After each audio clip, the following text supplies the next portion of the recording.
Welcome to Prepared episode 11, your weekly TBC breakdown. So this week we have a variety of news. We got the beta stress test is starting, pre-patch is just around the corner.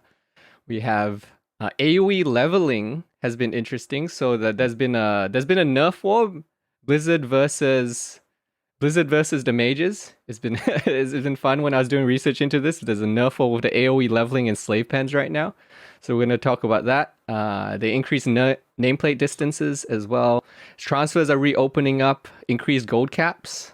Interesting. Yeah, interesting. I don't know about that choice, but higher gold caps.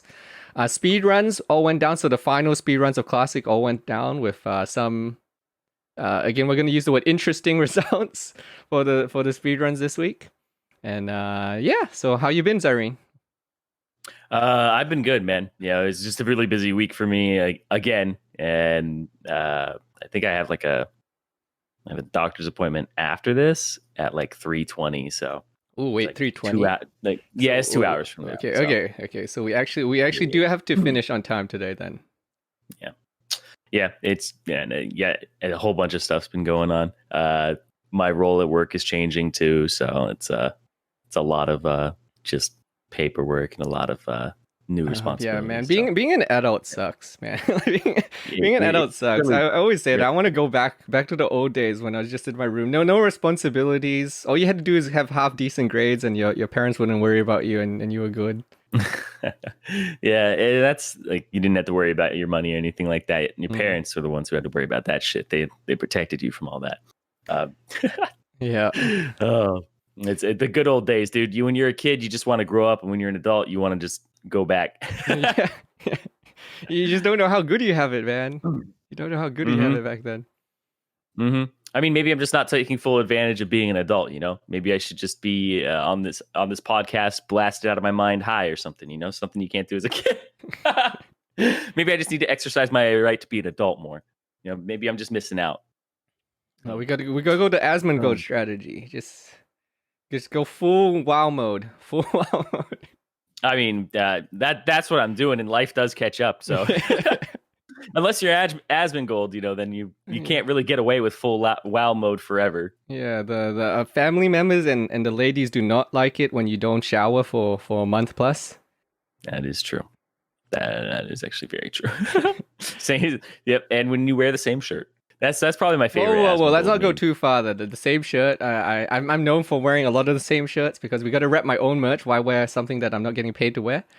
And I have no problems with the same shirt, guys. I support Asmongold in his same shirt wearing. Especially if you guys at home are wearing classic Rollcraft merchandise, you should be proud to wear your t-shirts every day. Yeah. Does Asmongold have does he have merch where it's a shirt that just says same shirt on it? He should. Because I think he might. Where it says same shirt. I would buy that. I have a tips out shirt that just says clear comms. So I'm a big fan of just black shirts with things on them. In fact, I'm wearing a black shirt with I think a Pikachu on it or something, which is the shirt I wore when a woman laughed at me at a bar when I was 28. So there's this different story there. Okay. We got the new tentpole topic through shirt talk on the Prepared podcast. Okay. Where's our podcast shirt? It's true. We do need a podcast shirt. We'll start whipping up some designs. Maybe something to do with Zyrene's story, which was very good last week. The pooping in the arena. That was a highlight tentpole topic of the podcast. Yeah, it's like if you aren't shitting yourself in arena, are you really playing? That's definitely something we want to associate it with the Prepared podcast brand underneath it. Mm-hmm. Oh yeah, dude, you got to be prepared. Maybe we can get a Depends sponsor as well. Prepared Depends. They're pretty close in terms of wording. So prepared to poop. Prepared to poop.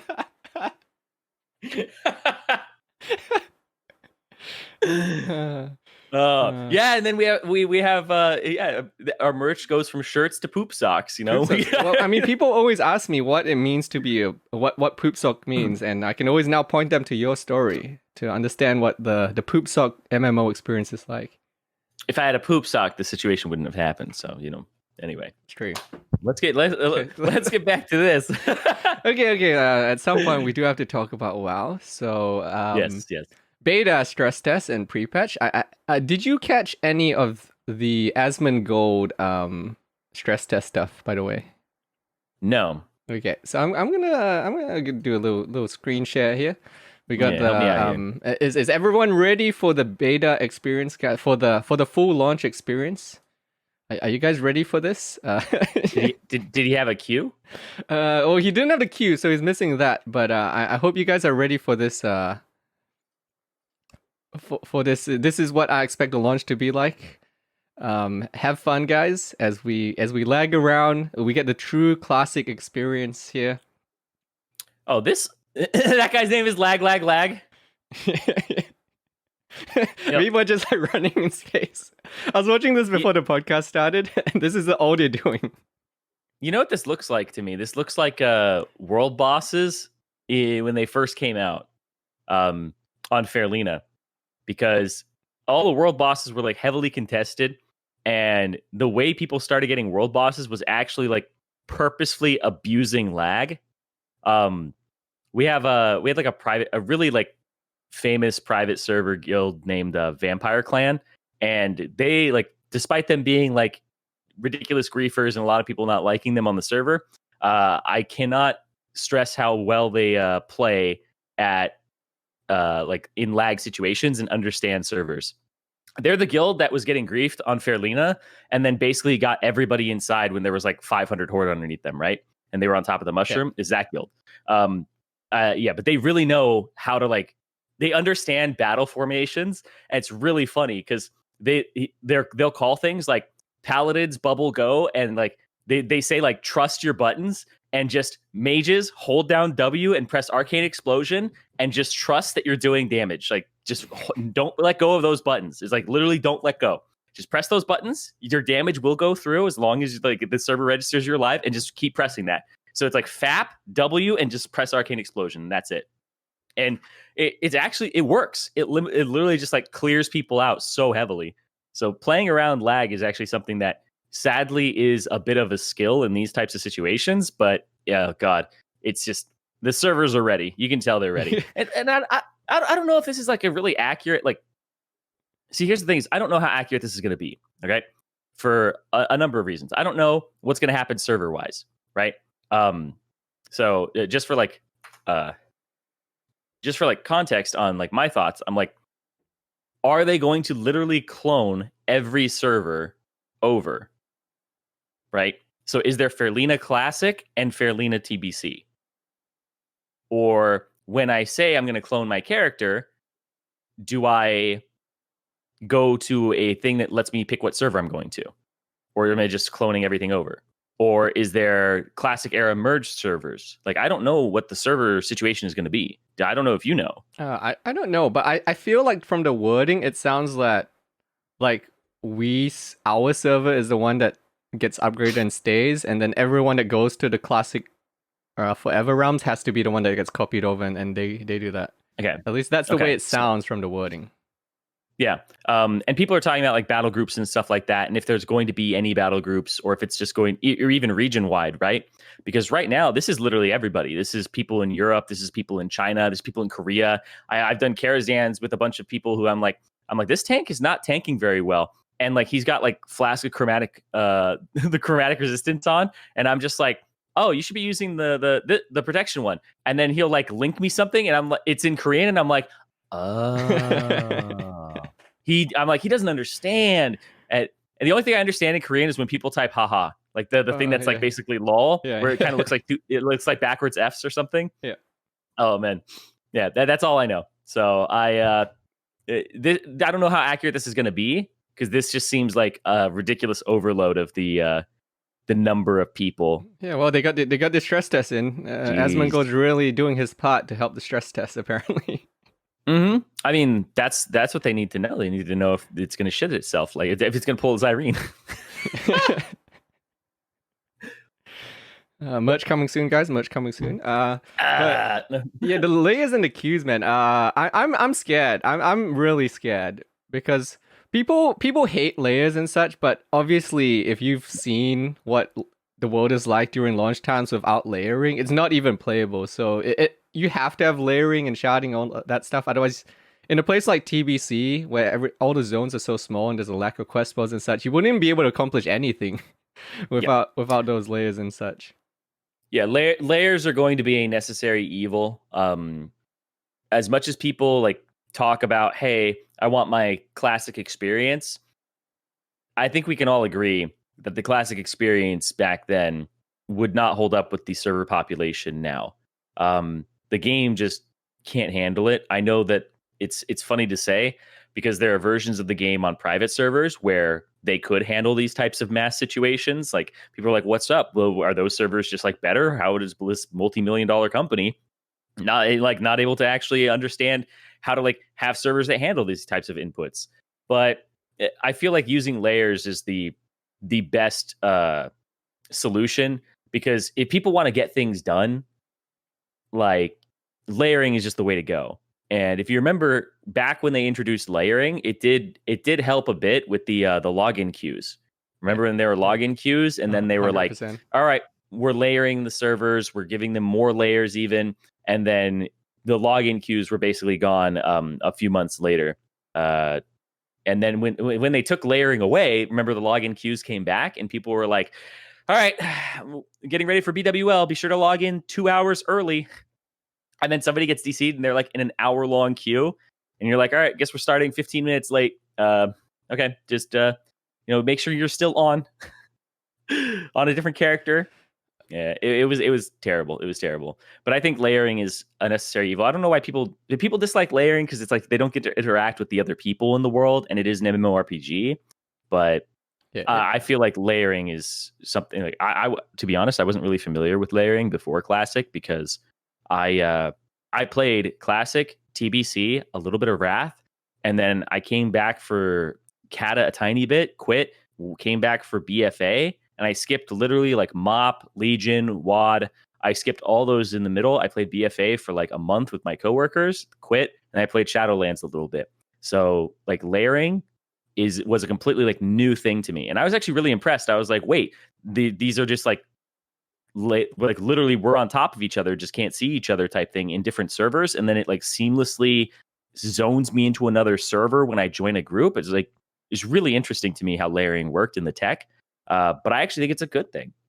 So like maybe unpopular opinion, but I think layering is just it's a good solution, that it's a good tech solution to a problem that I think would be just like unplayable. Like you literally unplayable. You could not play the game without layering. Like for people that have been on the popular servers, like you're on Felina, I'm on White Main.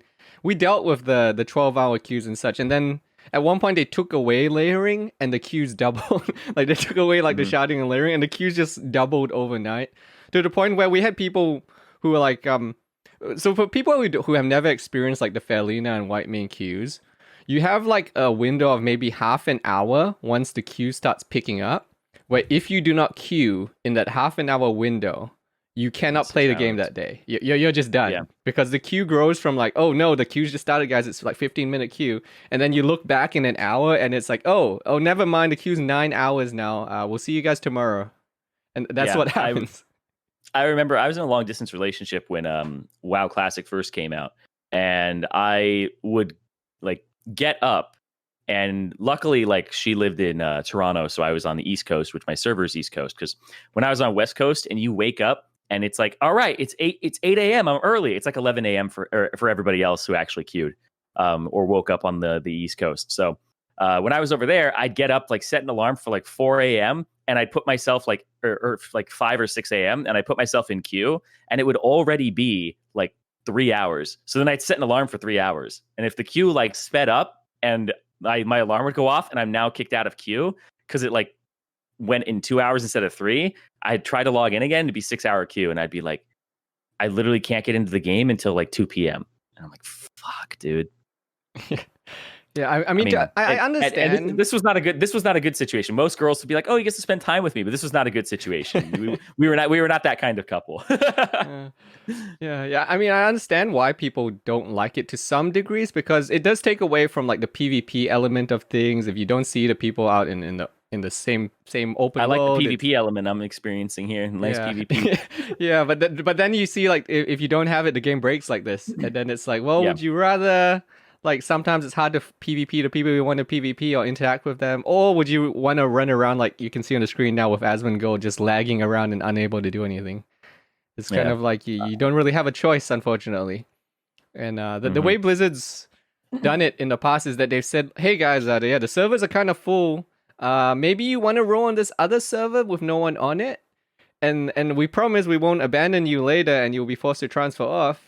Then that's what happens every time is people roll on the less populated servers, and then they become ghost towns after a while, and they have to transfer off, and it becomes this self-fulfilling prophecy where you have to roll on the popular servers, otherwise you just end up just in dead ends at some point. Yeah, which is why I'm not against the server or the level boost. I'm not against it because I feel like it's an opportunity for people to like be able to play the game and increase the population of servers and stuff, right? Like that's why I've never had an issue with it. Which, by the way, not to like derail the topic here on the server thing. Question: do you think that a few months in, Blizzard will say, by the way, we've lifted the restriction on being able to boost a Draenei and Blood Elf, and would let you boost a Draenei and Blood Elf with a level boost, because Shaman population on the Alliance side is really like it's gonna be smaller, of course, right? So it's gonna be interesting, and a lot of people might be mad because it's their one boost that's already been used, but Blizzard might go, in lieu of this, we've actually added an ability to get a second boost. Now that's where I'm like, I see, because right now what they want is on pre-patch, they don't want you to like not play the Blood Elf zones, right? They want you to like be able to interact with new people who come into TBC and aren't just playing Blood Elves or Draenei or like leveling as warriors or something in a different race. So Zul'Aman is the catch-up patch. Yeah, it might even be then where they're like, hey, phase 4. But my opinion is they probably will at some point. Because at that point, it would seem archaic in the middle, like a year later in TBC, to not be able to boost a Blood Elf or Draenei. Yeah, I think I'd agree. I'd even say go as far as like I wouldn't be surprised if they put in the faction swaps then as well. And like I know there's a lot of guildies who would instant swap, and we've already seen a lot of guilds faction swapping. Like Salad Bakers is swapping. Noda is swapping. All the speedrun guilds for that like 1% like tiny little boost. They're already doing full faction swaps. Yeah, it's interesting because the more I look at it, the more I think the people who are serious about PvP will swap. The people who are serious about PvE, it's actually not going to be as big of a deal as I thought it was going to be. Human expertise is still really good. The things that like warlocks and just orcs in general, excuse me, being incredibly good is big, but a lot of people are just going to go undead for the PvP, right? So, also a lot of people are going to make clones of their characters. I know I'm going to be doing that. Like I already have a, I don't know why I'm going to do this to myself, but like right now I have 2 warriors, right? I'm probably dropping one of them, and I'm probably going to use my level boost on a human paladin, and then I'm probably going to hand level a Draenei shaman and a Blood Elf paladin. So I will have 3 paladins. My dwarf will be holy, my Blood Elf will be ret, and my human will be prot. And the reason I'm leveling a human prot one is because I just think prot warrior is going to be, or prot paladin is just going to be the best tank in the game. Like, oh, interesting. So you're going 3 paladin. Nice. So you're like the paladin version of me then, because I'll have 3 rogues going into TBC. Yeah, but they're all the same spec though. No, that's true. There's only one way to roll rogue is unfortunately it's like undead rogue. I know Bobcat's in here as well, and he was going. He's rewrote his entire character just for that top end undead advantage. Yeah. Well, yeah, because like I was looking at it, and like the Asmongold like arena tournament that happened, there were big deals where like racials really mattered at the end. Like when you get to the highest level, your racial really matters. Like there was a troll priests group who was doing really well, but then he had no racial versus the warlock spheres, And if he had the game they lost that like knocked him out, if he was undead, they potentially win that, right? Yeah. So there's matchups where your racial it will not be relevant, right? Like a human rogue versus a team that has nobody with stealth on it. You have no racial, right? And so the application of your racial versus the percentage chance of the things you're going to face is really important. That's why Tauren War Stomp is good. That's why the Orc racial of stuns is good. That's why the Undead racial is incredibly good, because there's fears on like some of the most popular classes, right? Warriors have a fear, Priests. Warlocks have a fear, Priests have a fear, right? Some of the most, especially during the beginning of the season. So gnomes, right, always have a relevant racial against almost every class in the game, because almost everything has a slow, save for I think paladins.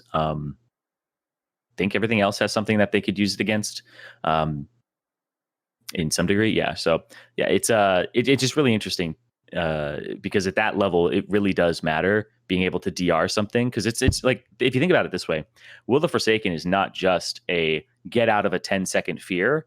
It's get out of a 10-second fear, prevent the next few seconds of you being CC'd, and the next fear is lower. So basically what you do is you get rid of like 16 seconds that you could have potentially been feared total, because it's like you get rid of the 10 one, you then you can't be CC for like 4 seconds, and then you DR the next one by 2 seconds.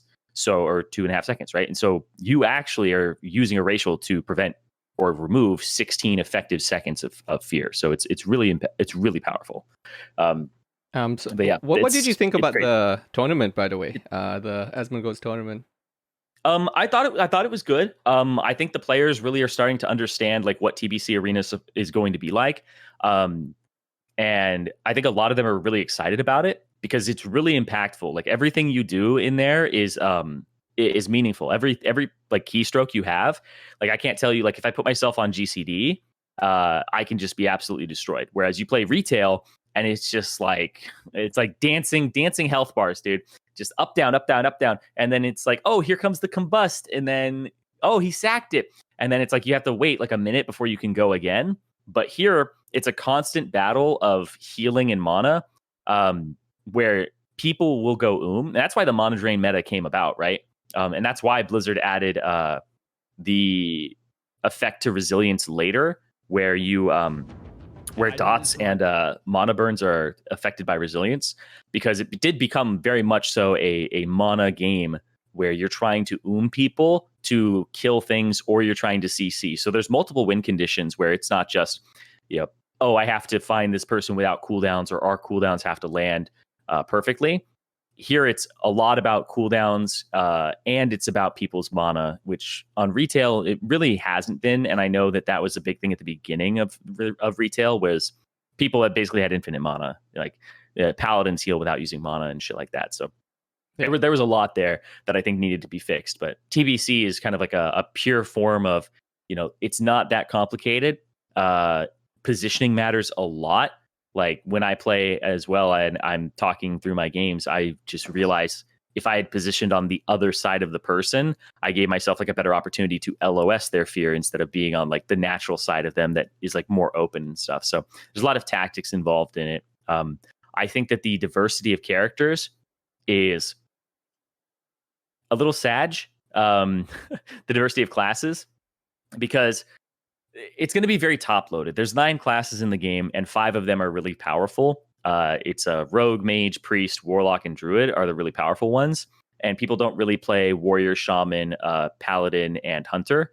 Those are the other 4. They don't really like the other 5. Literally, that's Euro comp right there. That's the old school Euro comp. Euro comp was literally rogue, mage, priest with lock druid. So it was RMP and RLD smashed together was the Euro comp. For 5s, and it's just the 5 most powerful characters or classes in the game at the time. It's it wasn't as durable as like Paladin 5v5 compositions, but it was still like really strong. And those are just like the 5 strongest characters in the game. And so you saw a lot of representation of that. You saw a lot of RLD. You saw a lot of RMP. You saw a lot of like priest, lock, mage, which really like was not a popular composition at all back in the day, because people typically liked the one melee to create a triangle type situation instead of like a line, because we have one rogue like on someone, and then your caster's off on the left side, and then your healer's off on the right side. So you create a triangle where there's no real like effective frost novas where you can get 2 people, or fears where you can get 2 people, right? You have to kind of choose who you're CCing, and that's the downfall of like my favorite composition is Resto Shaman Warrior Ret Paladin. It's kind of like a old school turbo comp, but really wasn't that popular. But I think it's actually incredibly effective. But it has 2 melees in it. So every Frost Nova is going to hit 2 things. Cleanses are going to have to be really important. Tremor Totems are really important in that comp. And so there's underrepresentation of the 4 other classes. And I think that's going to stay, because these are the classes right now that have really high skill cap. And the good players are going to gravitate towards them. Good players aren't going to try to gravitate towards like a paladin or a shaman, like even like Sidu and stuff like that. You know, he's trying to play some other things right now. And people are trying to like play the good classes. If you're a competitor and you want to make this like a career, or potentially be something that you play for the next 2 years, you're going to play the best things, right? So yeah, I mean, it was why would you hamstring It was yourself? really noticeable, the difference between like the really good players, and it's a lot of little things that I think like some people might not pick up when they're watching. Because like when I watch like a really good rogue like Mare, he looks for the GCD timings to add on how he does things as well, and it's something like the average player doesn't do, because they're not aware. They don't have the spatial awareness or the GCD awareness to be watching for like these GCDs and being like, okay, he's GCD'd, I can do this now, and like I can vanish and do this inside this like 1 second timing window. And it was really interesting to watch. And that's almost like a rogue specific thing, because your GCD is faster than everyone else's.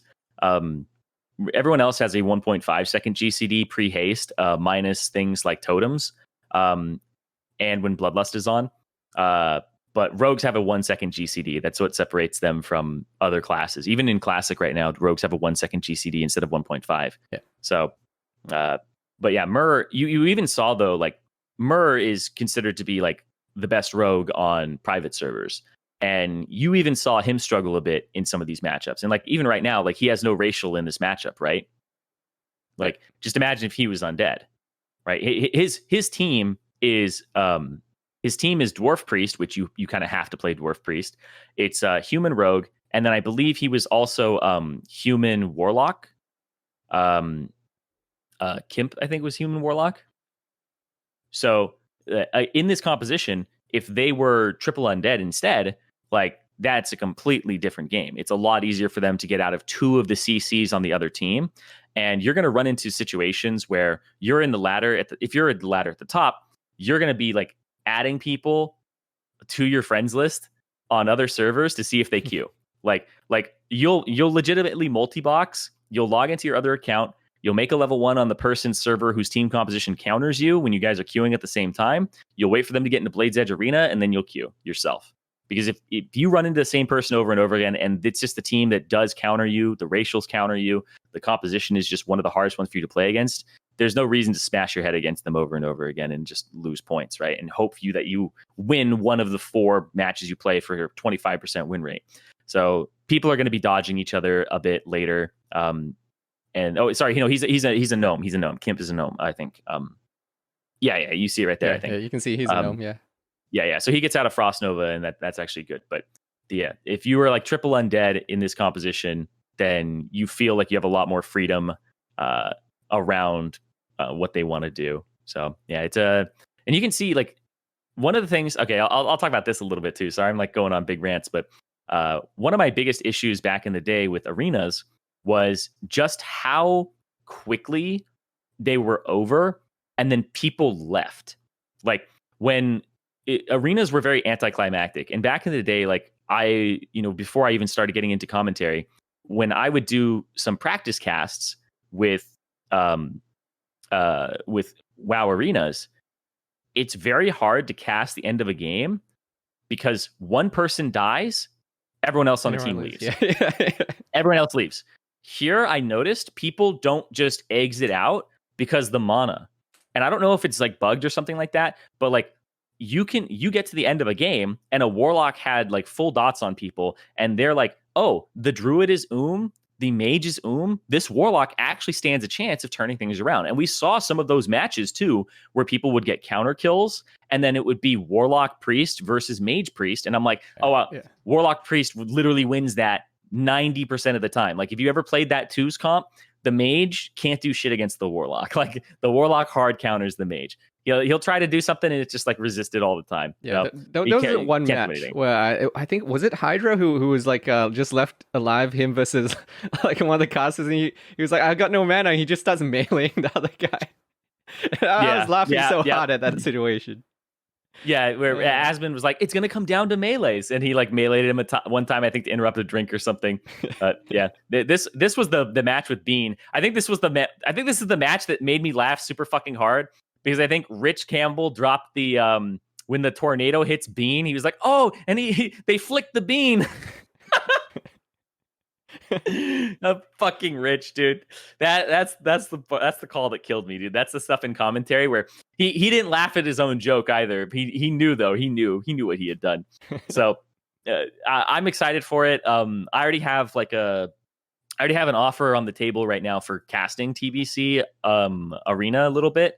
So nice. I'm excited, and I hope that it does well too. So this is where Bean got separated from his healers, and then they flicked the bean right there.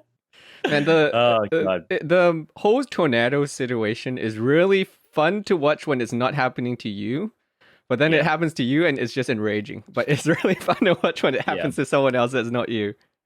Well, there's some weird stuff with it too, because I believe if you're stunned, you don't go flying, right? So I've actually stunned someone in a tornado, and they've taken multiple ticks of it, and it hits for 1,600. So if I hodge you in a tornado, you'll take like 3,200 damage just from the tornado. Like there's some interesting things that happen with it where people like won't get knocked by it. So I'm a little hesitant with it. I think it's my biggest problem with it is it just makes that arena so different. And I'm actually like gravitating towards my favorite arena, which used to be Nagrand, to being Ruins of Lordaeron. Right? I actually like Ruins of Lordaeron the most. I think that Blade's Edge has a lot of really cheesy spots and setups at the start. People want to fight on the bridge, but if somebody wants to play down below and they're like a hunter or something, or like a mage wants to play up top, and you have any melee, you got to play into them. And I don't know. The high ground situation there, you can get really fucked by the terrain very quickly if they outposition you. Like there's a mage up there that you can't reach, or they're stopping you from reaching somebody else, because the way that arena is, I just find Nagrand to be very pure, but the tornadoes kind of throw that off for me. So the RNG element of things really sucks. And I have the same thing with Blade's Edge, where especially for someone like me, I've always played on higher ping. Like even on the US now, I play on like I'll be playing probably almost 200 ping on Felina. And you get used to weird situations where like you're lagging a little bit, so you stun someone as they jump off the Blade's Edge thing, but then because the stun hits at a weird timing, they're actually out of melee range but not landing on the ground. You're just stunned in the middle of the air, and you're just like, well what do I do now? And then they drop after. Yeah, like I just wasted this whole kidney shot, and now I don't know what to do. I will actually try to do that on purpose, where on Blade's Edge, if there's like a melee on me, and I notice that he's like jumping across, because I don't have a slow as a paladin. If he's jumping to the part where the eye spawns with the little rope, right? If you're jumping back and forth between that, and I see he's not running across the rope, I will try to stun him right before he jumps, because then he will jump, and then it will stun him in the air, and then he'll fall down afterwards. And that's like, once you get good at that, it can actually become something you abuse on that arena. I actually think people might be really interested in like the things I showed you earlier with the stats on class breakdown. I think a lot of people might actually be interested in that with the old school data that was pulled up. So people found in a web archive of Arena Junkies the gladiator percentage breakdown for every class for the first 8 seasons. So this goes into Wrath, but the first 4 seasons are going to be the ones that are most relevant to TBC. So this actually shows you as a pie chart and a total number, the number of gladiators that were each class and the percentage breakdown of it. So you'll be able to see season to season which one was the best, which one was the second best, and the third best, etc. So it will be really interesting. And I think mildly indicative of what we will see ourselves in this. Is it working right now? I don't know. This is in some weird loop right now. Oh wait, here we go. Here we go. Slowly, it's slowly working. Here we go. It's slowly working. All right, yeah. It's just pulling it up from the grave. It's necroing it right now. But yeah, so this is Gladiator Season 1 class breakdown. You can see Priest, super strong. Man, Priests are so good. When people ask me about my 2s comp, I tell them, well, a lot of rogues are going double DPS because they hate the slow playstyle of playing with a healer and such. And double DPS, like Rogue Mage, is super strong. But every time I've queued with a Priest, it's been... I feel like if you want the forgiving comp as a rogue, Priest just feels like something. He brings everything you need to the table, and it's a little bit forgiving. You're not in that double DPS space where if something goes bad at the start, you're just screwed a lot of times. Yeah, they also don't DR anything that you DR as well, because like you play with a druid, pounce and cheap shot DR each other. You also have situations where you're gonna, like with a paladin, Hodge would do the same thing. Shamans you don't really have a good synergy with in general. But yeah, in season 1, the gladiator breakdown, it's really interesting because the season 1, going back to this, I'm kind of like, okay, I see this as being pretty accurate, especially to my recollection. Druids were not very good in season 1, like at all. Druids right now even are very killable, and they only fit into a few compositions like RLD, and like warrior druid is one that I think a lot of people are overestimating right now. I think it's not as good as people like think. It gets way better later. But also you can see here the priest representation is very high, but then the second highest is warrior. And that's because warriors back then had access to Storm Herald in season 1. They won't have access to Storm Herald here. So the damage difference versus points in resilience that people could possibly have is actually going to lower warriors' percentage here quite drastically. Because the difference between Storm Herald and fucking Deep Thunder is actually massive. And being able to have that weapon when people have less resilience was a big game changer. The thing here where you see Warlocks is third, that kind of lines up with my expectation, and they fit into a lot of different compositions. They're just strong in general. Paladins here, I'm surprised by the Paladins. So what you'll see is Paladins here, and this is what I remember as well, is the 5s compositions where you could just keep people alive, right? You can bubble, you bubble, and you can bop people who have big like targets on their back, and you're basically the best healer at keeping people alive for X amount of time against multiple people, right? Because you can bubble and basically become something that can't be stopped in terms of healing, and the unstoppable heals for 12 seconds is enough time for you guys to potentially kill one person on their team. So Paladin compositions actually did really, really well. But Paladins got worse over time, and you'll notice that I think they fall to being one of the worst classes in Arena overall throughout the seasons, and that's because they only fit into like one composition. They worked with warriors, and then that's about it. Yeah, I'm looking at this up until season 4. They just keep going down, and then season 5 they explode again. But every season, like fucking just look at Paladins in Wrath, dude. Paladins in Wrath, literally every season in Wrath, I think they're the best class in 5, 6, 7, and 8 because Ret was broken. Almost 20%, 15%. 14%. Yeah, it's like you're the highest up there with Priest. Yeah, they were literally the best class in the game for PvP for the entirety of it. It's just stupid.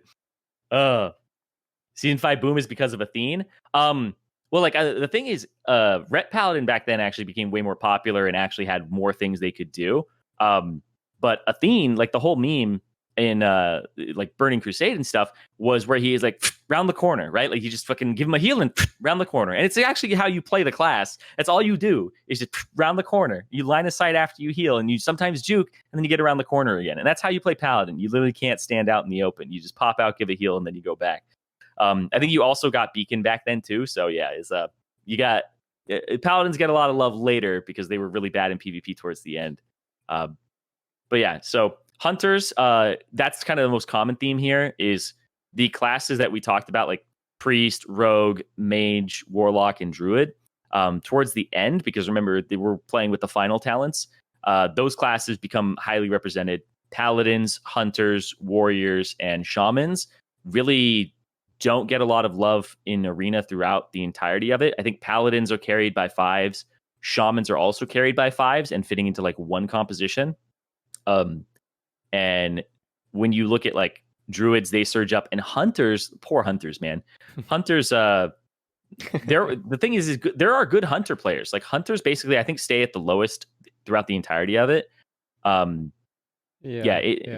throughout this like, data set. Very, very low. Yeah. This data set, Hunters were the lowest, even though Hunters were technically like the best single target DPS class in the game in PvE. They experienced a lot of problems in PvP because they didn't really have any defensive cooldowns at all. That's why they get like disengaged in they're really boring to play, honestly, as well in PvP. There's a lot of draining mana and these long played out matches. Yeah. The two compositions that they really thrive in are drain comps. I think it's like a Warlock, Resto Druid, and it's like Warlock, Resto Druid, and then you can have like a Priest for mana burn as a double healer with the Druid, or with the warrior, or sorry, the Hunter. So it's the Hunter's Viper Stinging, the Druid is keeping everybody up with heals, and then the Priest is mana burning. And then the other one is you sub the Priest out for a Warlock, and you just run Druid, Hunter, Warlock, and that's like the other composition that really works for them. But they're really like wars of attrition at that point, and a lot of people just don't like playing that way. So yeah. Also, I think the Hunter spec that you go is Marksman, and Marksman just isn't really a strong spec. You can't really get your aim shot off half the time, which is your Mortal Strike, and then you basically are just relying on kiting and Viper Sting. So yeah, we'll see what happens though, because I think there are better Hunter players now than there were back then, and a better understanding of terrain and how to use those things. So I'm excited to see what it looks like, and if somebody does a breakdown of this in the future, because I have a feeling it'll be close, but I think Warrior will be lower, Paladin will be lower, Mage will be higher, Druid will be higher, and I think the others will pretty much stay the same. So I kind of think you'll take away from Warrior and Paladin and then give those points to like Mage and Druid. But I wonder how Mage will do actually with the... I've seen people talk about the Nova issue a lot. Like some people are saying like Nova's not breaking enough, and then some people are like, oh no, it's fixed now, and it's like, no, it's still broken. And it's like the Nova issue, I've seen back and forth. I haven't been able to confirm because like some people are saying it's fine, and then some other people are saying it's horrendous. And I'm getting link clips where, you know, someone's getting Iceland's like 6 times in Nova and just standing there and not breaking at all. Yeah. So Venruki was talking about this, and he had reached out to designers. So there's like apparently like a Discord where a lot of the top PvPers, or, you know, people that have good relationships with Blizzard can like give their feedback directly. So if he has like an issue in like, oh, you know, PvP trinkets not like affecting this, or like Nova or something like that, or Gouge, then they can type it like directly into Discord to a designer. And apparently the feedback they got for Frost Nova, it is working as intended. But the problem is that it's working as intended for how it was back then. But the problem is people now realize it doesn't break on Ice Lance, but back then you Nova'd someone, hard casted Frostbolt, and Ice Lance followed up for a double shatter combo. Now people don't even cast Frostbolt. They just spam Ice Lance. And so I don't know if it's something where like the chance of Nova breaking is higher based on the damage taken within like a 1.5 second window. And that's why overlapping damage of Frostbolt and Ice Lance pretty much guarantee breaks it. But Ice Lance itself doesn't seem to break it because it doesn't seem to do enough damage to like break it consistently within the time. So it feels like it has to be burst through, kind of like how Fear is, right? Like Fear doesn't really get fucked by dots or anything like that. But it can break on like a burst of damage. So it feels like every second and a half, the amount of damage taken to break a Nova kind of resets, which does seem like how it was back then. I wonder if this is going to increase the Mage participation. I don't know if it's accurate. Because I was looking at some breakdowns on some people who were doing arenas and looking at like the damage breakdowns after, and like you look at a Mage breakdown, it's like 90% just Ice Lance. There's just so much Ice Lance damage in a lot of these fights. So I'm wondering if they might do something at some point, or if they're just going to be like, no, well, this is how it was. You guys deal with it. Yeah. So that's the thing is, I think they will do something about it, because right now I believe Blizzard's mentality towards TBC is they want it to be a good, healthy game for the community. And instead of the no changes stats, they're doing if this is like, even though it's working as intended, if this is like fucked 3 ways from Friday, we will change it, right? Because even if it's working as intended, you're like, actually working as intended. It was supposed to be like that. And it was like that back then, but people didn't realize. And you're like, well, that's now it's not like, it doesn't matter if it was working as intended. Now it's working. Now it's the question of, was the intended goal something that should have existed, right? Yeah. So even if it aligns with intention, was that intent actually something that's healthy for the game? If no, you should probably change it. I mean, as well as that, as the players are changing as well, right? So the players are going to abuse things differently than how they abused them back then. So they've got to. I feel like they've taken a stance where they're adapting now to how the players are abusing things differently. Which, while we're on the topic, you linked me the Sony clip. Is this a new one? Mm-hmm. Yeah. Okay. So this is the supposed change to Taurens, where now they are broken inside of arena, or not broken, but their range on their leeway and such is nerfed to the same as everyone else. But outside of arena, they function as normal Taurens with the crazy big hitbox and such. So the hitbox is increased now, or decreased just in arena, supposedly. Now this is still in testing, but yeah, supposedly. But yeah, it's interesting. I'm still unsure. Like, it doesn't really bother me that much because I'm not a warrior, obviously. But it seems to be something that a lot of Taurens are actually really upset about. They're really upset that their range is being taken away. Yeah, because it was like it was really particular for like Tauren on Tauren action and stuff like that. But yeah, it's funny because like Sony is now like rolling a gnome. Oh, I saw that. And like, I saw that. Yeah, he's working on his gnome now. He literally reached out to me and he's like, "Hey man, you know any GDKPs this week? You know, like, you know, anything like that?" And I'm like trying to hook him up so his gnome can get geared, because that's like one of the only times. There's very few times that your racial on Alliance side is better than your racial on Horde side for PvP, and Warrior is one of those where it's gnome. Gnome is like by far and away like better on Alliance side, because you don't DR anything, you get out of Novas, and it's one of your harder matchups, and that's what kills Warriors, is not being able to get out of line of sight or reach someone, right? Yeah. So yeah, it helps your weakness. Yeah. So to wrap up, I guess our little PvP talk, I was curious to see what are your plans for pre-patch? Because you said you're playing a paladin now. Is that your plan for pre-patch then? So my pre-patch plan is to level a Draenei Shaman, and I'm basically going to not care as much about professions as other people are. My pre-patch plan is to level up a Draenei Shaman, and potentially a Blood Elf Paladin, but I don't think I'll have time to do both. But then the order in which I'm leveling things is I'm going to level my Human Warrior first, but there's also a chance that I'm doing testing with my guild this week, because I proposed to the GM that I don't think warrior tanking is as good as paladins right now, especially at the start of the phase. And I believe that they're going to spike again come Black Temple. And we're going to do some test runs of Kara in the next few days, where he's going to be in there with me. He's going to be playing warrior. I'm going to be playing paladin. And basically showing him what I'm talking about. And if I run into any mana issues, if I run into any issues and think that, actually warrior does have its upsides in terms of like less downtime or something like that, then maybe I won't swap.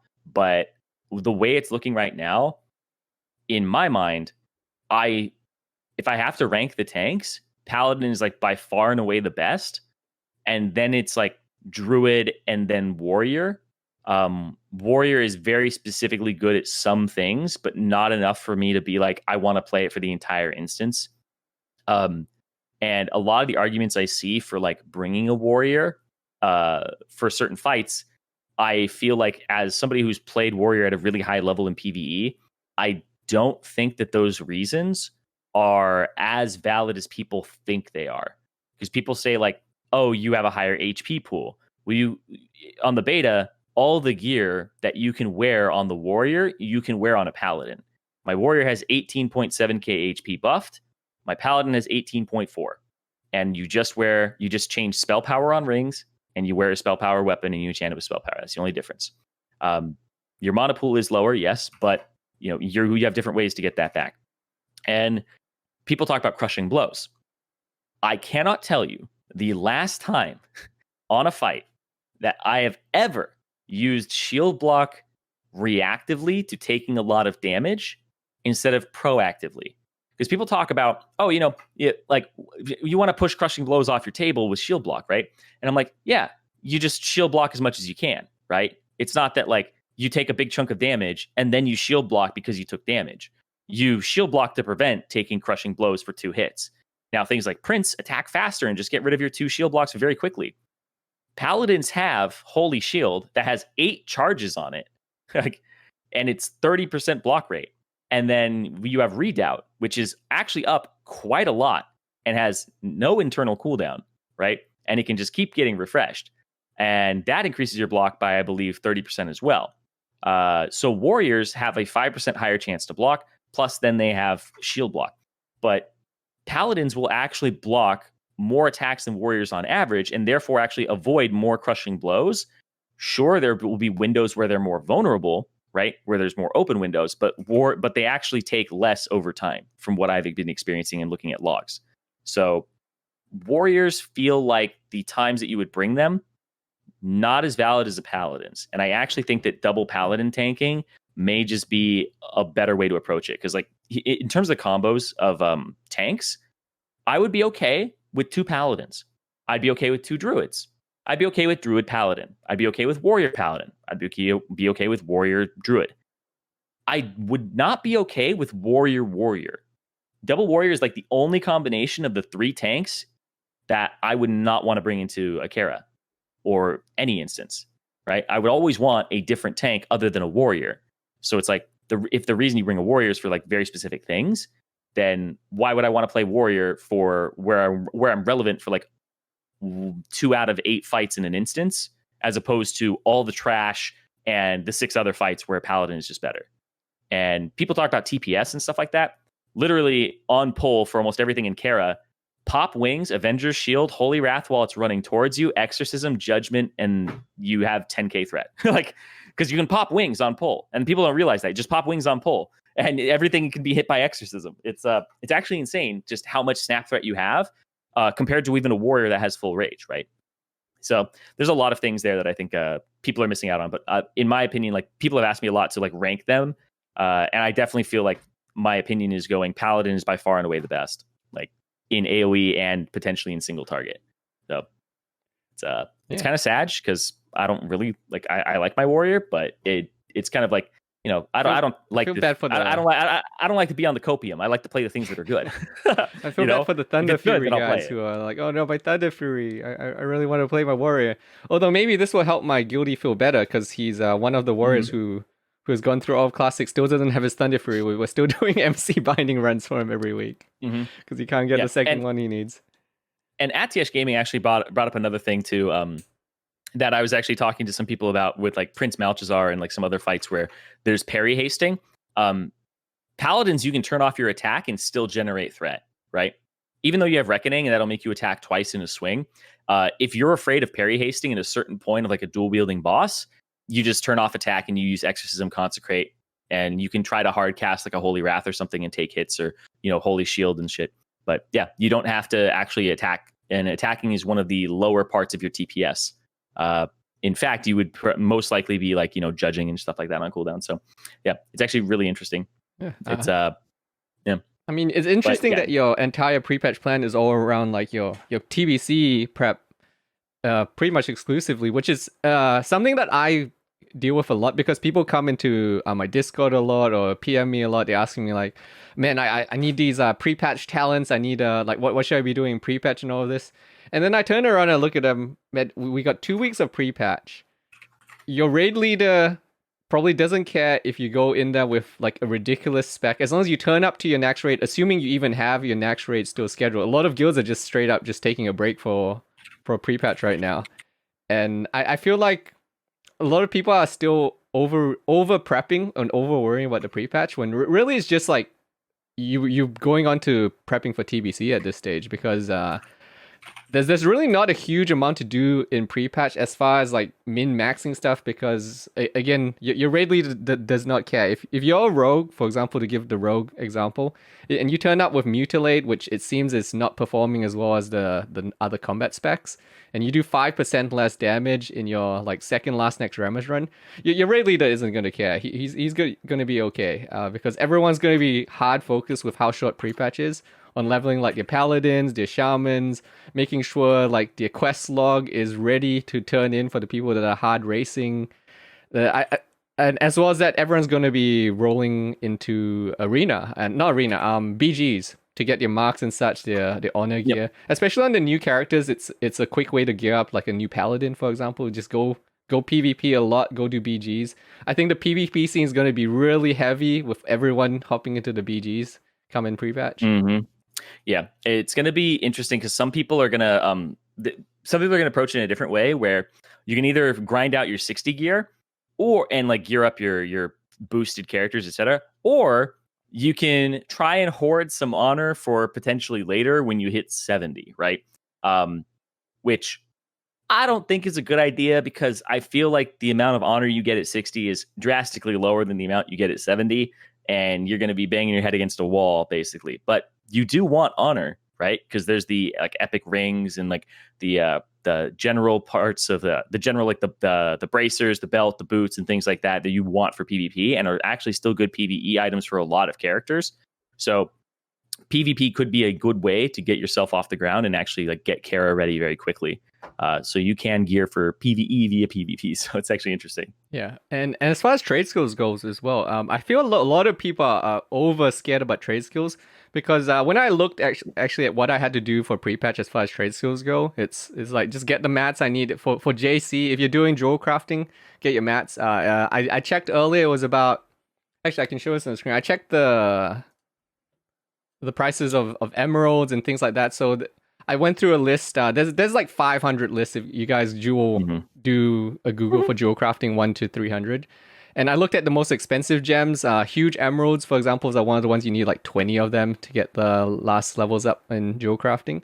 You can get jewel crafting up to max for like 400 gold, maybe 450 gold, depending on your server prices.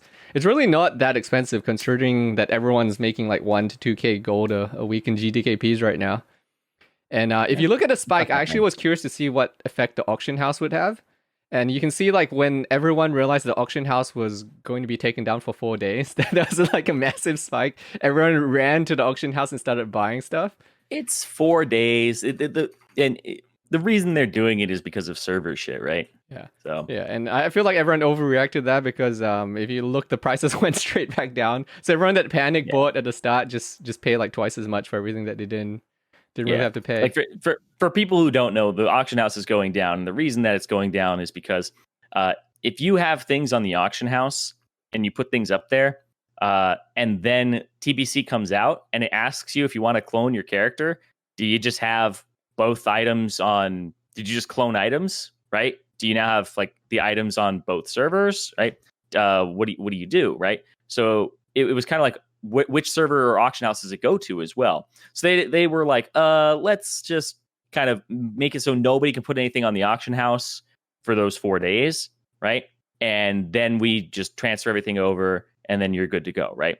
So yeah, it's basically giving you time to have all your auctions expire, and then be able to do the choose TBC, choose classic thing. So yeah.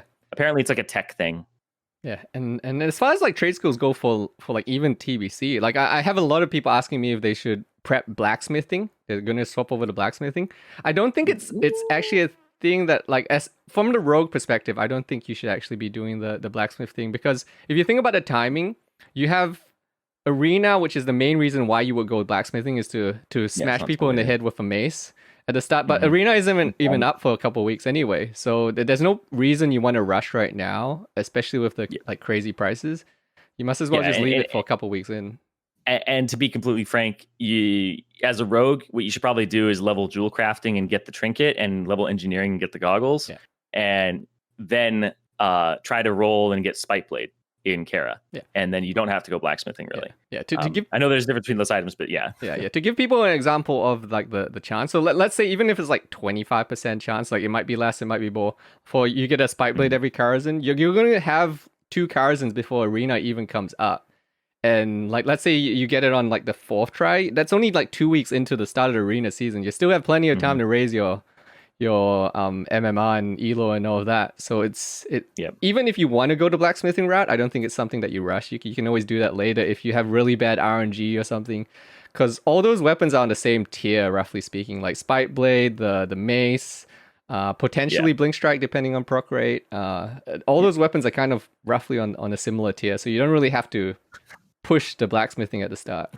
I wonder how much Blink Strike's going to cost as the BOE like epic sword that has like a Thrash Blade proc on it.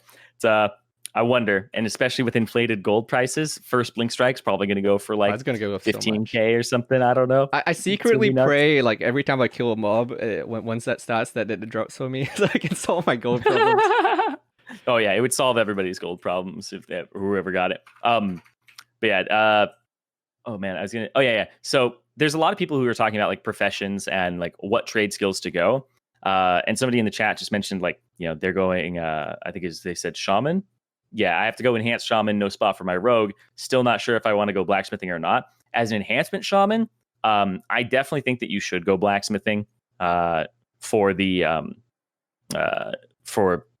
mace, right? I think it's, you're not going to be like, unless you're orc. I'm pretty sure you could also go for the axe. I don't remember the stats on it, but I know like some people were talking about how good the axe is. So the axe is still really good. And there aren't really that many equivalents, like Decapitator's good. But yeah, you're going to run into some issues in the first phase for sure, in terms of enhancement shaman. But another thing that people mentioned was rogues, and like being like, if you want your rogue spot, you got to go leatherworking. Well, thanks to tinnitus and thanks to the fact that some classes actually do want to go leatherworking, like Elemental Shaman wants to go leatherworking, right? You get the leatherworking set there. And there are other classes as well that will be going leatherworking, and drums will be what they bring to the raid on top of that because they want the crafted pieces. So I don't think like rogues necessarily have to go leatherworking, and going jewel crafting and engineering for arenas and getting your weapons that way and helping your raid out is probably one of the better ways to go, especially if you enjoy PvP.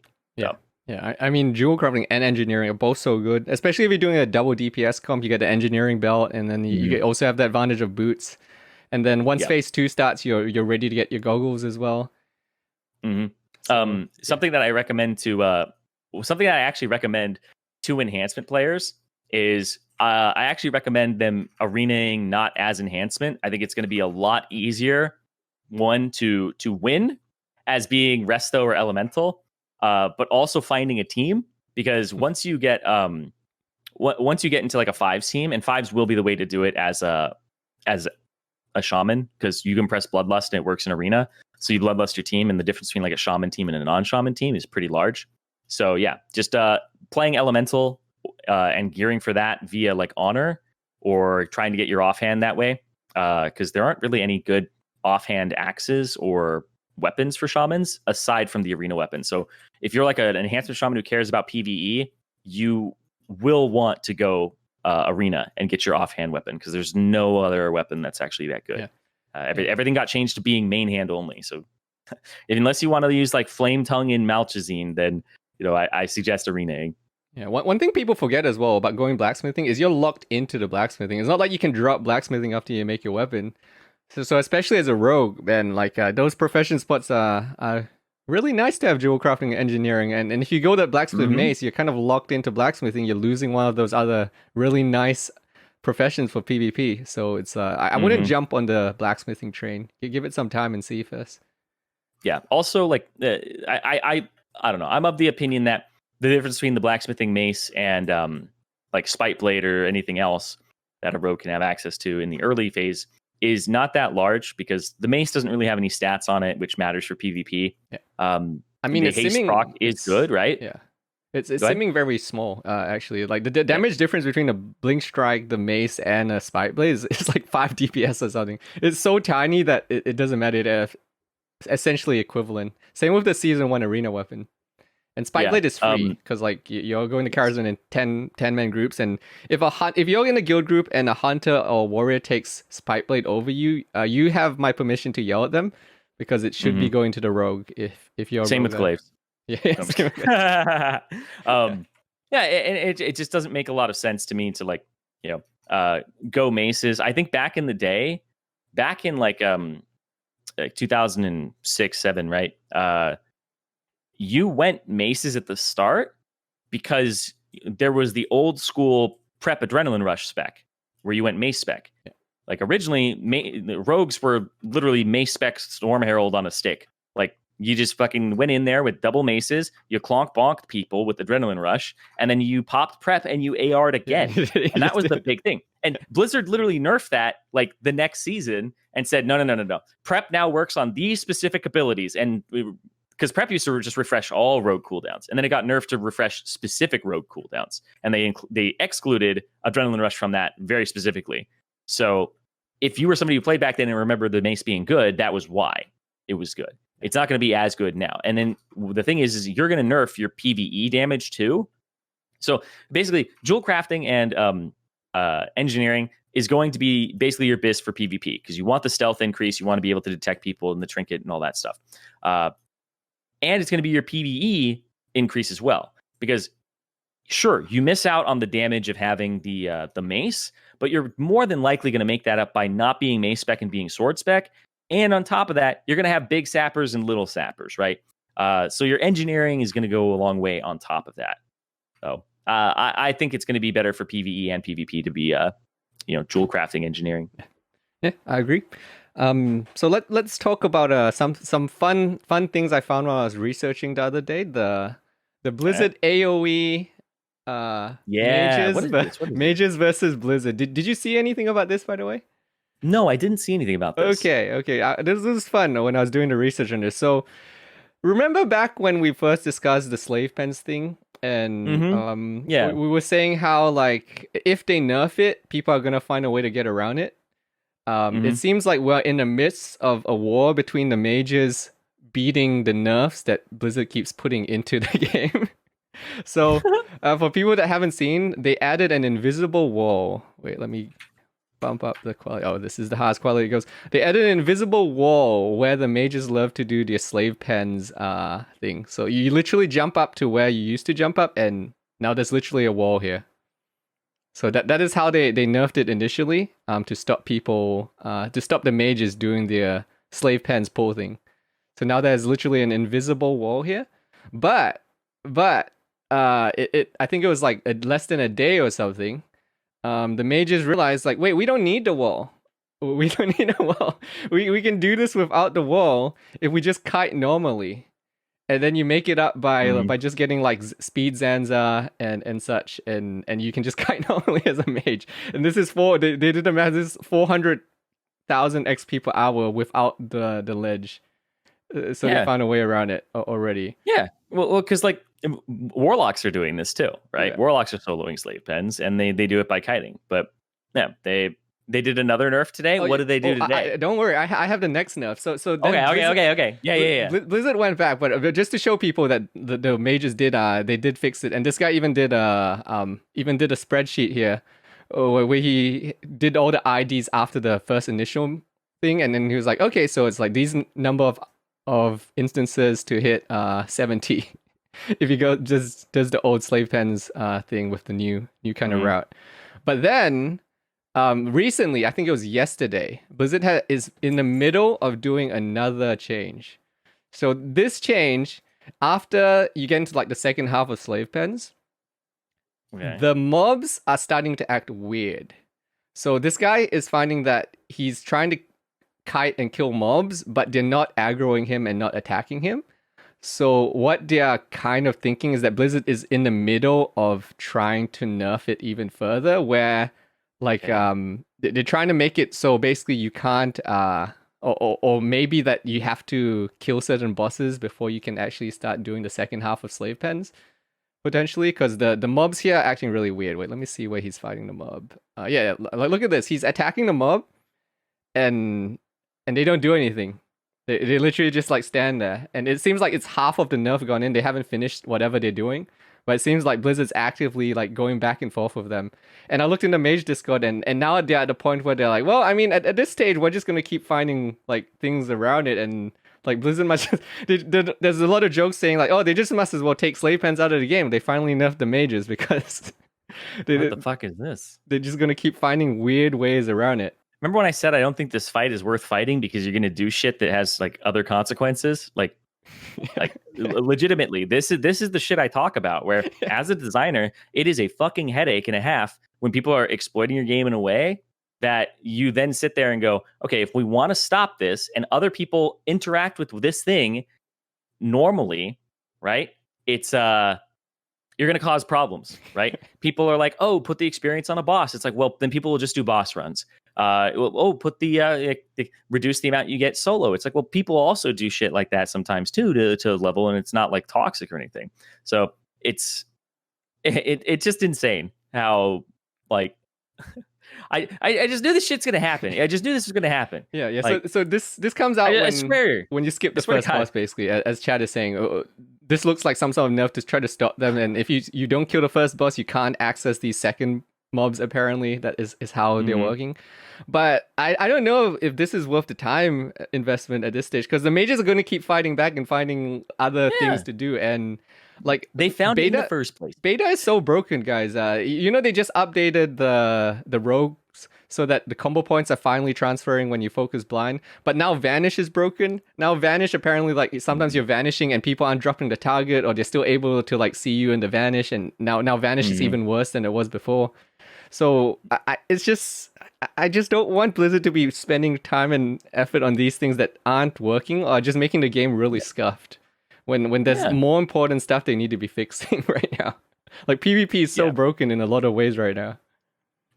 It just, I don't know, feels to me like there's some big issues here that I don't know why you're fighting this fight right now, because I don't think it's the fight to fight.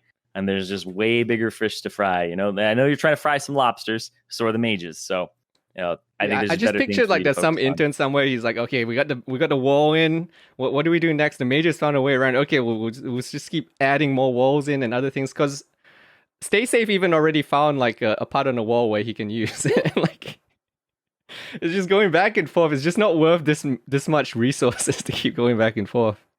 Yeah, it just seems ridiculous to me.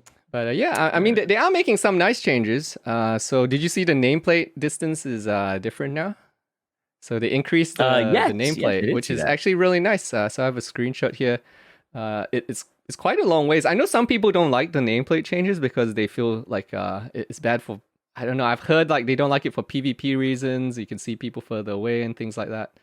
But it's actually really nice because nameplate's a really nice way to see the mob HP and such. I really like the nameplate changes personally. Yeah. I just think it's good. Like, just in general. Like, why wasn't it like this? It's just so it was annoying. It was like, I just didn't like it, man. It's I'm glad that this is here. I'm much happier with this. People were saying that it's got a max range of 40 yards, I think. Yeah, 40 yards now. Yeah, which is heal range. I think it could be like 45. I think it could be even longer. But yeah, I just think it's a good change. So yeah. Yeah, no more hiding behind a tree waiting to gank someone. I mean, there's already things in the game right now on like Classic that can extend that and make it so you can like see people further away type thing. It's not like super new tech, but yeah, the fact that it's in there, I think it's just good. Caster raid leaders rejoice. Yeah, for sure. For sure. Yeah, I mean, looking at the changes they're doing as well, they're doing also did you see they raised the gold cap, which I thought was interesting. Yeah. They raised the gold cap for transfers. So transfers are coming back in, they said after the snapshots are done in the update next week, and they updated the gold transfer limit to 5,000 gold. But I will say, whatever they put it at, I don't think it really matters, because here's a tip, guys. As someone that has recently transferred gold to Fairlina on a character that doesn't even have the 2,000 gold cap because the character was like level 21. All you have to do if you want to transfer unlimited amounts of gold right now is you buy chrono boons. with all the gold. And then you put those chrono boons on the auction house and they instantly sell out because everyone is way too lazy to go buy chrono boons. So chrono boons are like just a really easy way to effectively never lose money when you're transferring gold over. They always sell for 10 gold plus. Yep. They just retain value, and people will be like, well, why does it? Well, wait, though. I mean, you do lose the auction house cut, which is what? No worries, because I actually made 5%? Money transferring over because it seems like people are so lazy. That's true. They're so lazy that they buy them for 11 to 12 gold. So if you do this, someone in chat is pointing out that if you do this, like the chrono boons are going to go away at some point as we go into TBC. So if you do this, just make sure you sell your chrono boons before people stop buying them. You got to do this quickly. But they're effectively a way to just retain your value. And that's how I've been transferring gold over, at least, to the different servers. Let's talk speedrun talk quickly to wrap up today. We got our speedrun talk segment in. So I'm just gonna play this because everyone sucked. It is speedrun talk for this week, guys. Everyone sucked. No one put down a good run. Everyone just sucked, and it comes down to PTR. I feel. I want to see what Zarain says on this, but I feel like it's because of PTR. No one's getting PTR practice in, and it just makes it really, really hard to learn new stuff or to practice without PTR. Yeah, I hardcore agree. I think that PTR, it goes kind of without saying in my mind that this is like, the reason why, because PTR was a tool that got put up, I think, around BWL time, and then like went away and then came back, and then it just stayed up forever all throughout Nax. And PTR definitely advanced Nax speedrunning by like years, because people got to practice lip pulls. They got to practice things over and over again. So the strategies, and I think the reason that we have like sub 50 minutes, even sub 1 hour runs, is purely because of PTR being available for people to copy characters and practice. So should it have been up in the first place? A lot of people think no. But the fact that it was up for that long, and then they take it in the final DMF week, they take it away before the final 2 DMF weeks, I guess, and they change it to the pre-patch, it just shits all over it. Like, people can't get good practice in now because on the pre-patch, warriors don't have Death Wish, and they're the primary source of your damage, right? They get sweeping strikes instead, so bosses won't die as quickly. Lip is also changed. Lip is now the 120 damage reduction per hit instead of invulnerability. So you cannot do any of the stables pulls. You can't do any of the giga pulls that involve Lip. You have to use Blessing of Protection instead, and there aren't enough of those for like the stables pull. So yeah, in my mind, I'm upset about it because I feel like, why would you do that at this point? They basically just said, okay, speedrunning's done. Even before this week, they basically said, all right, speedrunning's done. Noobs win. And we're like, wait, like, what the fuck? Like, what out of all, like, there's no precedent for this, right? They've had it up the whole time in the state that it's been, and they didn't mess with it at all. The batching changes were like there. Even when the batching changes were made and live had the no batching, the PTR was still the same, and it was still up in the exact same state. So it was really strange that they had chosen to do that now, which I'm disappointed in. And it just tells me that, like, they don't really give a fuck about speedrunning, right? Yeah, like, which makes me way less confident in the idea of they will add sated because of group swapping, right? Because I think they don't care about parsing. I don't think they care about like those types of things at all. Which, obviously they don't have to, but I'm like a little bit it was a little bit upset by that. Very anticlimactic end to it, because before we would think like, oh, maybe people can come and beat the noobs record, but like like I'm saying everyone sucked, and someone in chat is saying White Salads did a 44-minute run, but like that sucks compared to what they could have done. And it same goes for like Nora, and same goes for Progress. Everyone was working on a lot of like really interesting strats and things in the back end that they couldn't implement, and then they couldn't practice. So it could have been like a really, like, you could have seen 41 minute times, maybe even like sub 40 if people got like the perfect strats down and things like that. Yeah, absolutely. And when I watched the Nora run, you can tell based on the beginning of it, where they pulled a side pack, on the left, they had they didn't pull every acolyte in the room. Those are things that when you do enough repetition on PTR, I'll tell you guys straight up. PTR is a wipe fest. PTR is legitimately like you're deleting characters and making new ones very, very frequently, and you're burning through like 5 characters every practice session, plus, you know. And the reason is you're trying new shit, and every mistake that people make is like you got to get a new character out. So I learn from mistakes more than anything. When I mess up, I'm like never going to do it that way again, right? And there's clips of like people doing the Fairlina invis pot strat, and then somebody swapping stances while they're invis because they forgot to go battle stance, and then it pops them out of stealth, and then it fucking kills everybody, right? Or it pops them out of invis. When he messes up like that, he's never going to do that again. So PTR is the place to fuck up royally and realize what you should do in that situation. And that's why I firmly believe that Noda in their run, you can tell the hesitation when the pull didn't go exactly the way it was supposed to, right? The way that noobs had done it, the way that it had looked in their previous runs.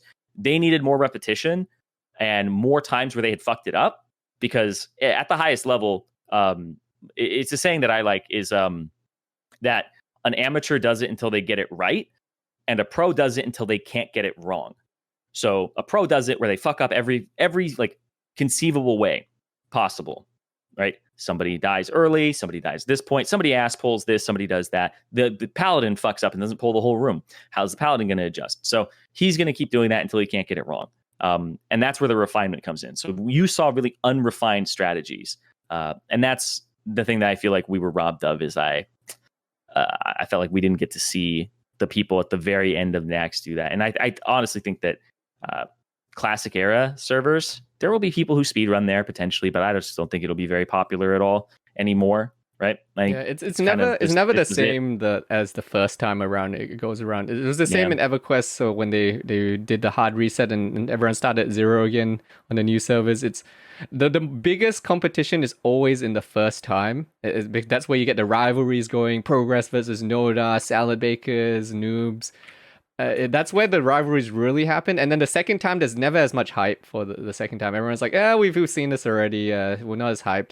And in a lot of cases, actually, in the second runs of servers and speedruns, a lot of the guilds just end up mixing. Like what happened? Because there's less people, there's less quality people. You might literally end up with like another iteration of a new guild on classic version 2, and it will literally be like Noda and Progress players who hated each other previously, but now they have to be on the same guild because there's just not enough player base, and you're all suddenly getting along. Yeah, I mean that's just being a fucking adult. Like being an adult is working with rivals, working with people that you compete against, and like working towards a common goal, right? Like you don't have to like the people you work with, you just have to work with them and get the best product out, right? And make sure that they aren't like a hindrance to that. If you thought that they were somebody who was going to hold you back, then that's when it becomes a problem, and you talk to your boss or some shit and be like, this guy's bad. But if you are working towards a similar goal, then you guys just have to work together. You don't have to like each other. You just have to work together. So. Yeah. What I'm sad about is that we didn't get to see the other strategies that guilds were working on, like not just Progress involved, but like Salad Bakers as well. And there were multiple guilds working on new strategies that they couldn't implement because PTR went down. And I've got a clip now of like Dras was showing as well that like they were working on like the huge pull that more than Salad Bakers. I know Progress was working on this as well, and I think Noobs, but I'm not sure. I never got confirmation whether they were working on this as well. But a lot of people have played around with this giant pull in this wing. The onslaught pull. Yeah.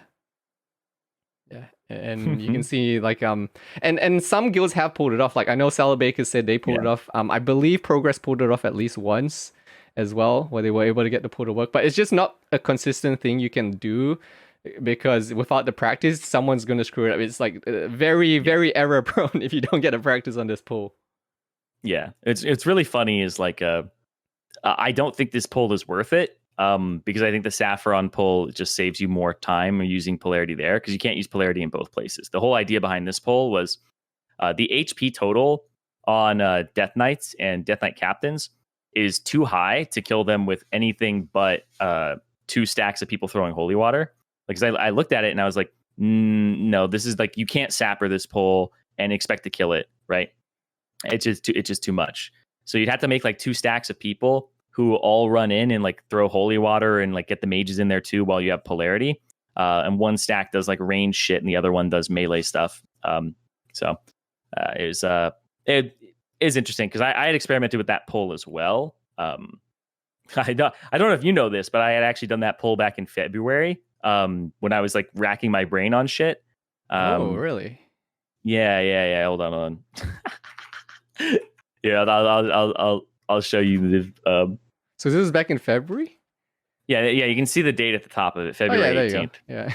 Yeah. Yeah. So there's a lot of innovation we lost from lack of PTR, or at least like a lot of guilds was. You know what I did like though about all of this was that guilds really did put the innovation hat on when progress started going private.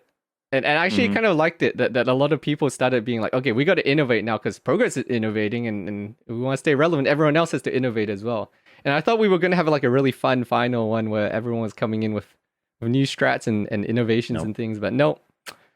Just kind of unfortunate that we got the noobs thing was the most exciting. Like they had done some pretty cool shit. The fact that noobs went radio silent and just came back with that one run, which was so funny because I said it. I was like, I think China's going to go silent too. I was like, well, I haven't seen anything from them. And then I don't know if it was you or Tetsu, but somebody was like, yeah, rumor has it they broke up or some shit. That was me. Yeah, that was the rumor that was going around. Was that the hunter left or something? I was like, what? What? Oh! Here's the other thing on top of like the PTR shit is I had talked to some people in Noda and some other guilds that were speedrunning, and they were like, "We're probably fucked this week. I don't think we can actually beat noobs because they had people leave. It's like the final week, right? People are burnt out. They're going to take a vacation before TBC comes out. If you have anybody, like literally a single person, not able to make your speedrun day or like quits, you bring in a new person." And they can't get any practice. So they might fuck up the Fairlina pull. They might fuck up, the stables pull. They get zero practice at this, right? And that's the thing that's like insane is you can't bring anybody new into that in the final week, right? There's no PTR for them. There's no way that they could potentially get any repetitions on it. And that's scary because I think one guild had multiple tanks leave right before. I don't know if it was Noda. Somebody was talking about it. But yeah, people had already like started working on moving to Horde or just moving away from the game and not like kind of being done with Classic. So yeah, it's heartbreaking for like speedrunning communities, but I think a lot of people will rejoice that we probably won't be talking about speedrunning anymore. So that was the final. It was just weird the way it went down in that noobs run that no one was expecting to be the winning run ended up being the winning run just because of the timing of when it came out. Like they were the last guild to get like a good run in, and then the changes randomly happened and kind of killed all the speed running. But I think that's all the topics I got for today. So was there anything else that we missed? We're done early in that case. Just the only thing I would do is like kind of riff on like TBC phase 1. Like how long do you think it's going to be? Because Blizzard has a precedent of like a few months. And in fact, if you're a few months between content phases, because phase 2 for, Classic is just a PvP phase, right? Nothing really came out in phase 2, to my knowledge, that was new content. It was just PvP stuff. And then phase 3, BWL, didn't come out until what, February? I can't remember when exactly, but yeah, there was like a decent decent gap between the most. But it's interesting you brought up like the phases, because phase 1 was of TBC is such a weird phase because there's nothing like super exciting. Like I've said before, it's like a prep phase, and I know there's going to be racing, but I don't know how exciting the racing is going to be. Like I don't know if I'm that hyped to see someone's be like, oh, we beat Karazhan. We're the first guild to beat Karazhan. I don't know if there's much hype for that. No. And same with Mag and Gruul, because they've kind of already been done as well. On the side effect of having the beta up as well is that a lot of people kind of done with the content there as well. I hope it's not long, just because I feel like if we have just Karazhan for a long time as our main like raiding content, because Mag and Gruul aren't long raids. Once you get them down, you knock it out super quickly.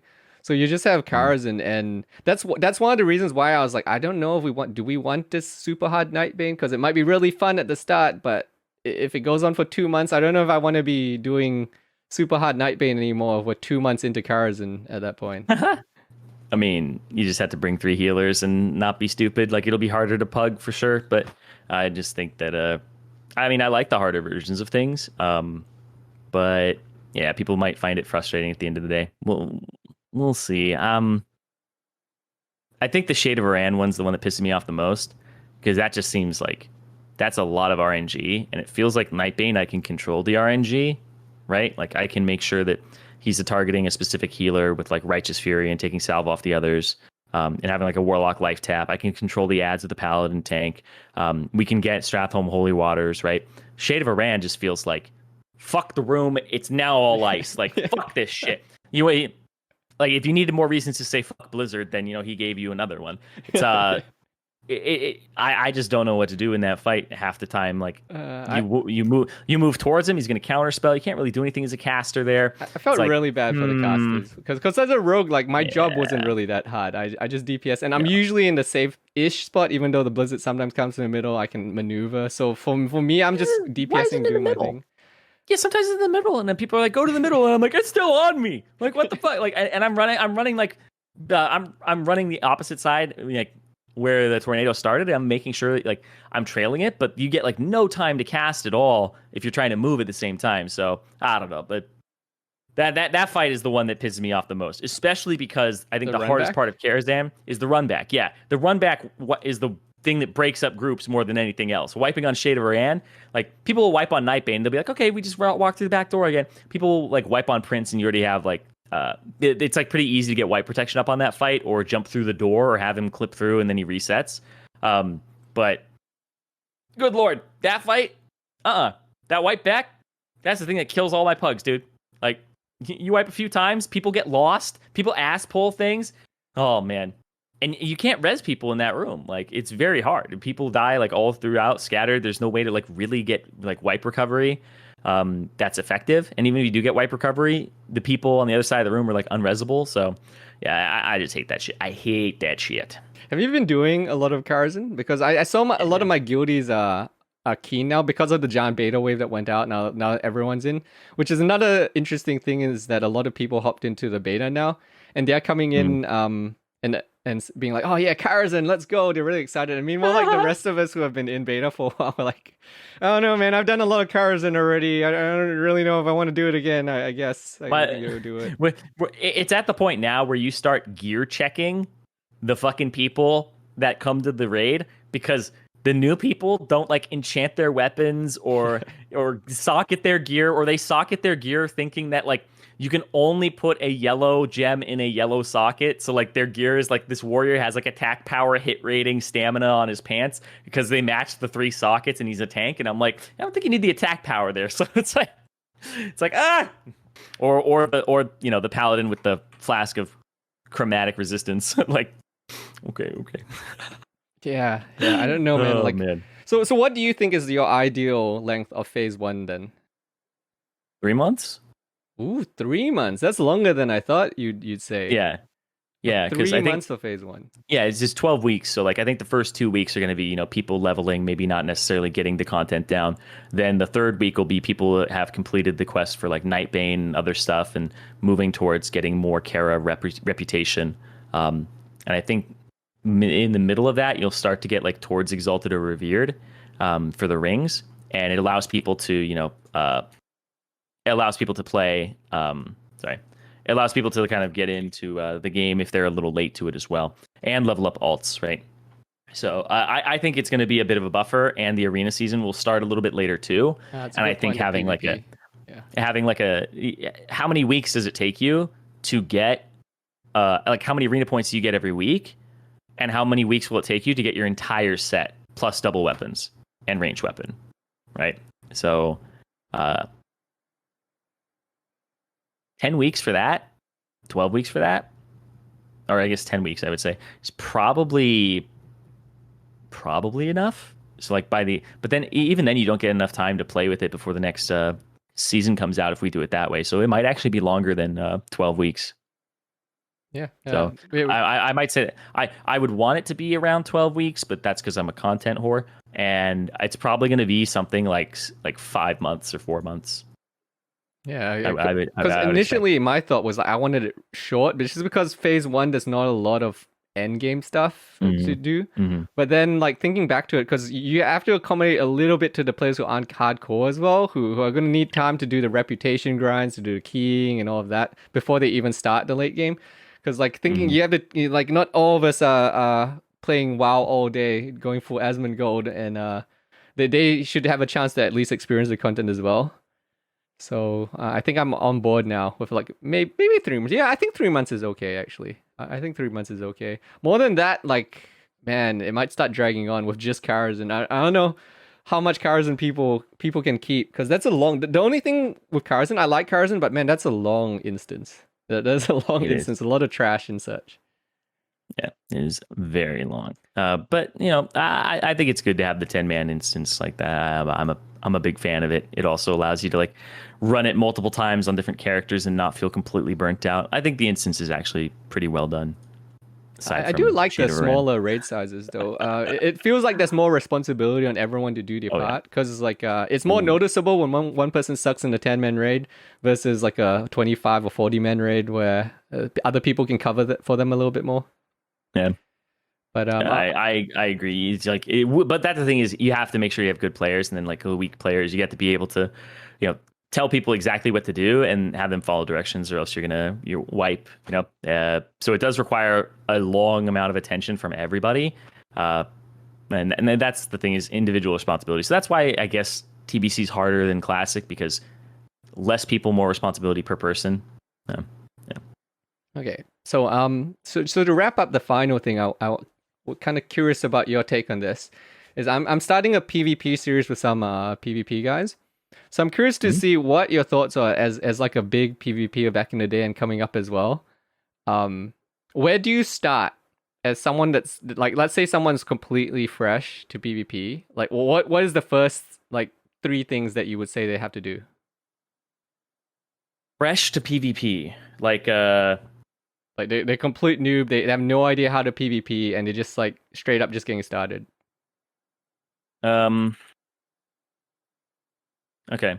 Uh, the first thing I would say is just get repetitions in twos. Twos gets you really like just scrims or skirms. Um, get reps in twos with somebody who potentially is a little more knowledgeable and can give you feedback on things and what to do in matchups. Because if you don't know what other classes do, twos is the least overwhelming. Don't go into fives. You have no fucking clue what's going on. Threes, same shit.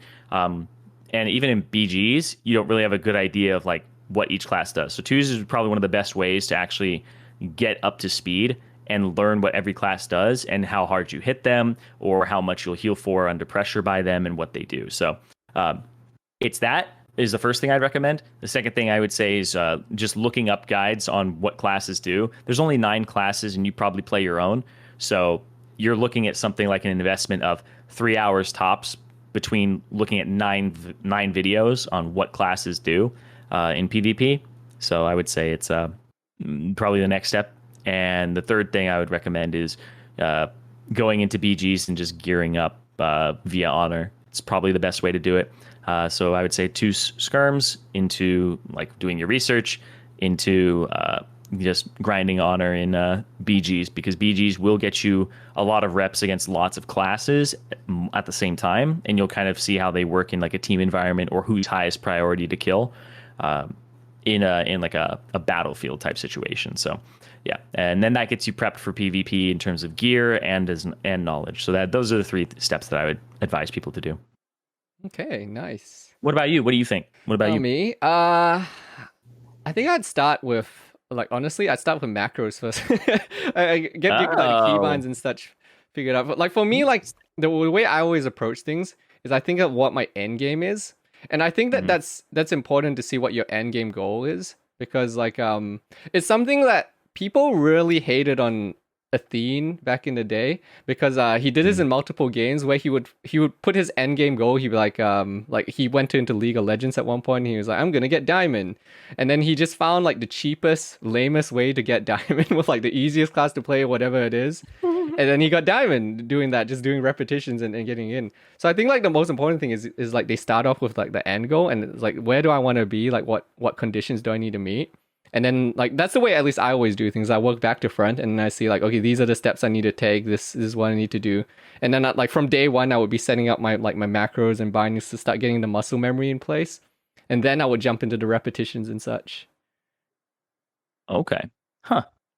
Yeah, I find macros to be kind of overwhelming for a lot of people, especially if you want them to play optimally. But that's not a bad idea, is to get people like playing with the right keybinds and right things that they should be thinking about right away, so that they don't build up bad habits. Yeah, I feel like this is like the LS approach, if people know LS from League of Legends, where he forces people to play Annie.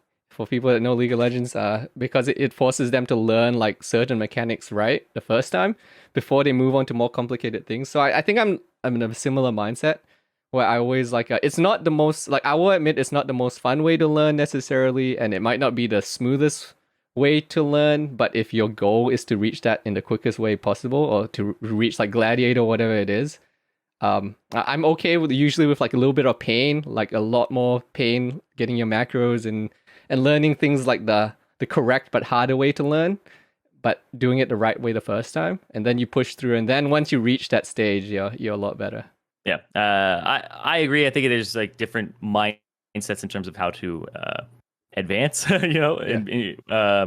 But yeah, I think it comes down to eventually like the student or how you learn, right? Yeah. Some people like to be thrown into the fire. Some people like to be eased into it. So, no. Yeah, it definitely depends on the person as well. But this was prepared episode 11. I got it right, 11. Thank you for listening, guys. Yeah, thank you.